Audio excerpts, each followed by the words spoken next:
Dear Patriots, before the news starts, please subscribe to our patriotic channel by clicking the subscribe button. Give us a thumbs up to this video. Don't forget to leave your opinion below in the comments section. Share the news on Facebook and Twitter so your friends see it. Thank you. This means war. Top Christian just declared holy war if Dems do an unforgivable thing to Trump. Do you all remember that old saying about poking a bear? Well, to sum it up for you all, just don't poke the darn bear.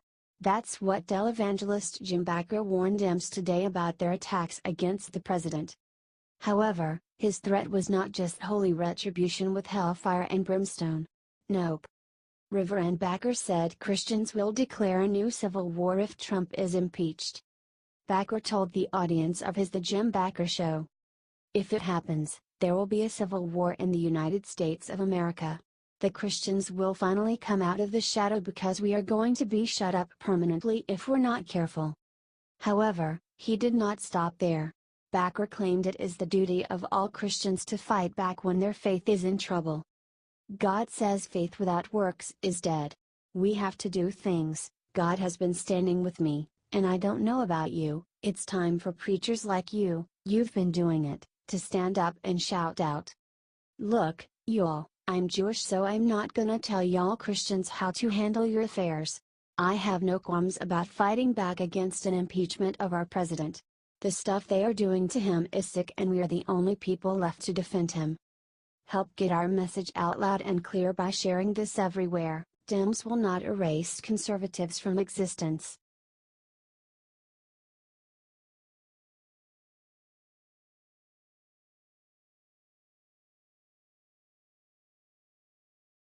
Urgent. After firing missile yesterday, Trump pulled the fire and fury out on North Korea today. President Trump has issued a statement that says all options are on the table. According to Zero Hodge, General Kelly oversaw a meditation on Donald Trump's official response to the North Korean missile that was shot over Japan.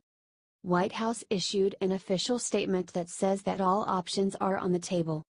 Here is the full statement below. The world has received North Korea's latest message loud and clear. This regime has signaled contempt for its neighbors, for all members of the United Nations, and for minimum standards of acceptable international behavior. Threatening and destabilizing actions only increase the North Korean regime's isolation in the region and among all nations of the world. All options are on the table. While that may be, judging by North Korea's repeated provocations, at least Kim is convinced that Trump really has no options. Indeed, as Bill Blaine commented earlier, what will Donald do?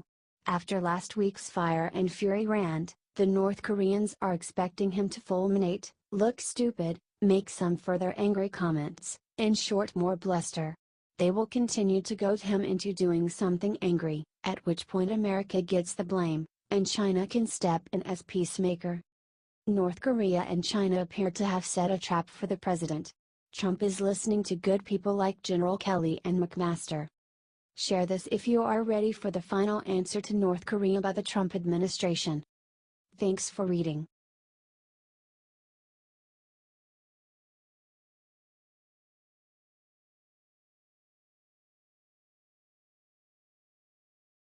Lib asks if Trump is corrupt. Sarah Sanders shows her who's boss with vicious slam.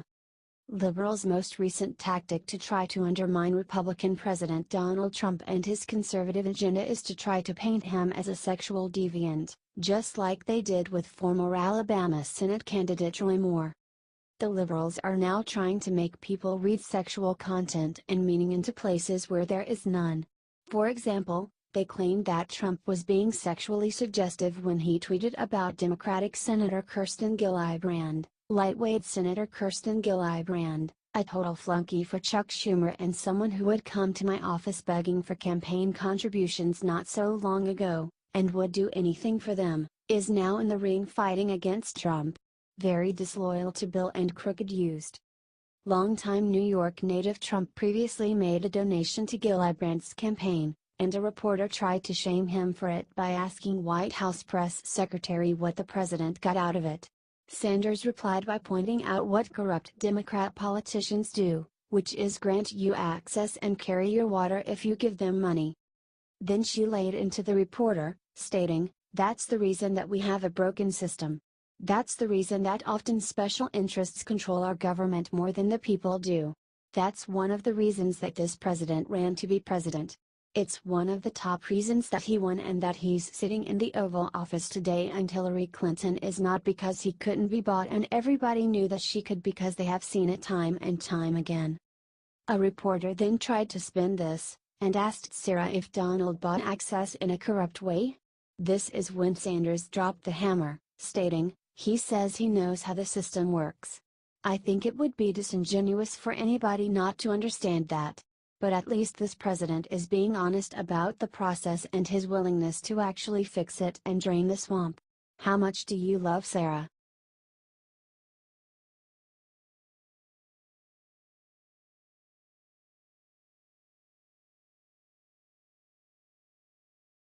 Jimmy Kimmel brings in infant son with heart disease to attack Republicans, it backfires big time. Jimmy Kimmel brought his infant son on his show to use as a prop to blast Republicans. It ended up backfiring big time. "I was at last week because this guy had heart surgery. But look, he's fine, everybody. He may have pooped, but he's fine," said Kimmel, beginning to cry. "Daddy cries on TV, but Billy doesn't, it's unbelievable," said Kimmel. Then the political attack. CHIP covers around 9 million American kids, whose parents make too much money to qualify for Medicaid but don't have access to affordable coverage through their jobs. Now CHIP has become a bargaining chip. It's on the back burner while they work at the new tax plans, explained Kimmel. Parents of children with cancer, and diabetes, and heart problems are about to get letters saying their coverage can get cut off next month. Merry Christmas, right? This year they let the money for it expire while they work on getting tax cuts for their millionaire and billionaire donors, said Kimmel. Only one problem. He is getting the facts wrong. Just last month, the House of Representatives signed a bill funding CHIP for the next 5 years. President Trump also signed funding for CHIP. "We need to make sure the Children's Health Insurance Program, which is expiring, gets to panel before the end of the year," explained Mitch McConnell. Are you sick of liberals' emotionally manipulative lies?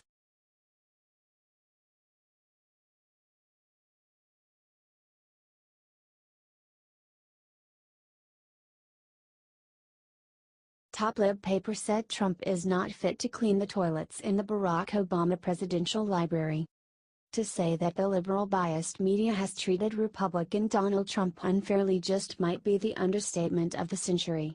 It would take months to recount all the unbelievably nasty smears that the press has made against Trump with hopes of damaging the Washington outsider politically and undermine his ambitious agenda. However, the left-wing editorial board of America's so-called national newspaper USA Today just may have hit rock bottom and reached an all-time low with Trump with the op-ed they published about him this week.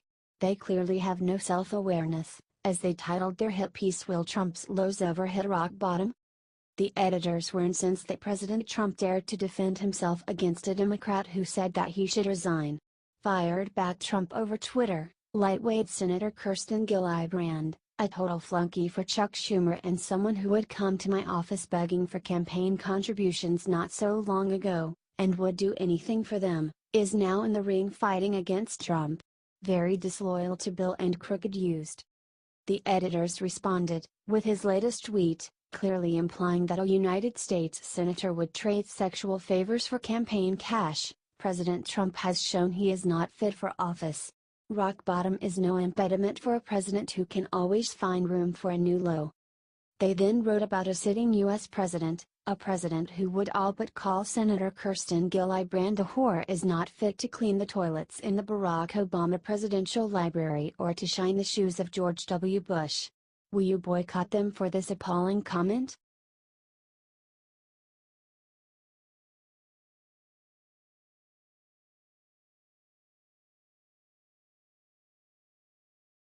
See Elizabeth Warren call Gillibrand a slut while defending her from President Trump. Elizabeth Warren tried to defend her friend Senator Kirsten Gillibrand after President Trump's attack on her. However, in the process, Warren ended up calling Gillibrand a slut. The New York Democratic senator first made headlines when she called for Trump's resignation. President Trump has committed assault, according to these women, and those are very credible allegations of misconduct and criminal activity, and he should be fully investigated and he should resign, said Gillibrand. President Trump hit her back hard. Lightweight Senator Kirsten Gillibrand, a total flunky for Chuck Schumer and someone who would come to my office begging for campaign contributions not so long ago, and would do anything for them, is now in the ring fighting against Trump. Very disloyal to Bill and crooked used, tweeted President Trump. The mainstream media immediately tried to take Trump's words as sexual. They assumed begging and would do anything for them were sexual innuendos. Of course the media would go there. But then Warren made it worse with her response. Are you really trying to bully, intimidate and slut-shame at Sen Gillibrand? Do you know who you're picking a fight with? Good luck with that, at Real Donald Trump. Nevertheless, #she persisted, tweeted Warren. Slut-shaming is a term that means to make someone feel guilty for being a slut. Warren is implying that President Trump is right that Gillibrand would beg by doing sexual favors. Many commenters let her have it. It's not immediately clear if Liz Warren realizes she's calling Gillibrand a slut here, tweeted one user. December 12, 2017, the day Donald Trump and Liz Warren both implied that Kirsten Gillibrand is a slut, tweeted another.